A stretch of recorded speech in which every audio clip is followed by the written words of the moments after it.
ସୌଭାଗ୍ୟବତୀ କରିଥାନ୍ତୁ। ନାରାୟଣ ସର୍ବାଧିଷ୍ଟ କଷ୍ଟ ଦୂର କରନ୍ତୁ। ଭୂମିଙ୍କର ସର୍ବାଧିଷ୍ଟ ଗଣନ କରିଥାନ୍ତୁ। ଐଶ୍ୱର୍ଯ୍ୟ ସୌଭାଗ୍ୟବତୀ କରନ୍ତୁ।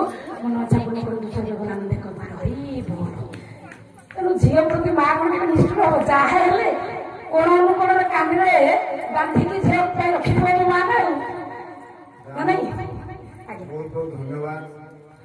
ମୁଁ ଗାୟିକା ମହାଶୟଙ୍କୁ ଅନୁରୋଧ କରିଥିଲି, ଅନୁରୋଧ ରଖିଲେ ଏବଂ ବହୁ ପରିଶ୍ରମ କଲେ।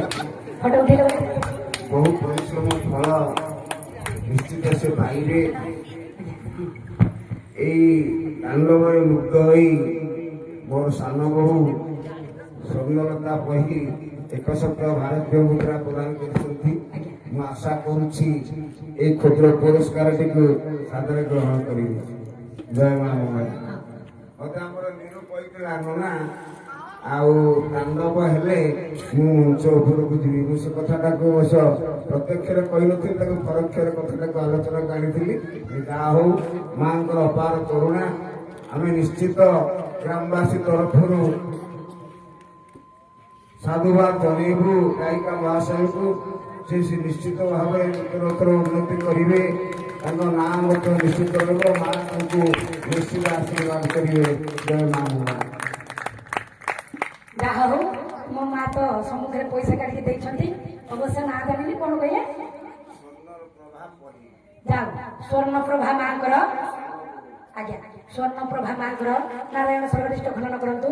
ଧନ ଜନ ଗୋପଲକ୍ଷ୍ମୀ ବିଦ୍ୟାବତୀ ନିପୁଣ କରିଥାନ୍ତୁ। ସପରିବାରଙ୍କର ମଙ୍ଗଳ କରନ୍ତୁ। ମନୋଭିଷ୍ଟ ପୂର୍ଣ୍ଣ କରନ୍ତୁ।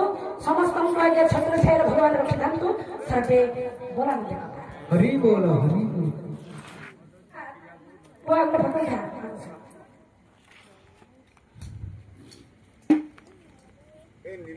ହରିବୋଲ ପକାନ୍ତୁ। ଧନ୍ୟବାଦ, ବହୁତ ବହୁତ ଧନ୍ୟବାଦ।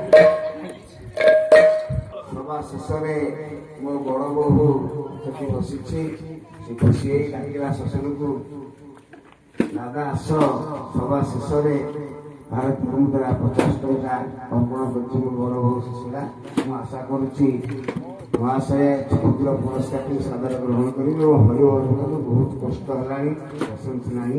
ତେଣୁ ସତ୍ୟପୀର ସତ୍ୟ ସନାତନ ଏବଂ ମା ମଙ୍ଗଳା ଦରବାରରେ ଉପସ୍ଥିତ ହୋଇ ସୁଶୀଳା ମାଙ୍କର ଏବଂ ସବୁ ମା ମାନଙ୍କର ନାରାୟଣ ସର୍ବାଧିଷ୍ଟ ଖଣ୍ଡନ କରନ୍ତୁ।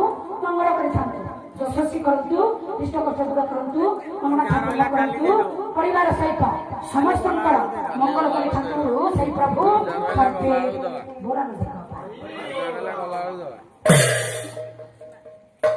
ଆଉ ଯୋଉ ବୋଉ ବାକି ଥିବ ଉପରକୁ ଆସିବ। ଉପରକୁ ଗୋଟେ ଫଟୋ ତୋ ସାଙ୍ଗରେ ନିଅନ୍ତୁ।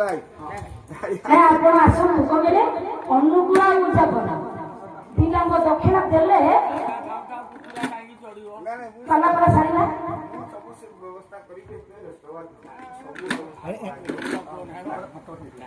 ଆସୁନାହାନ୍ତି ଆପଣ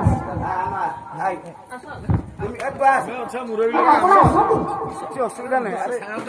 ଆରେ ଆସ, ତମେ ଆସ। ରହିଲେ ମନେ କରିବେ ଆପଣ।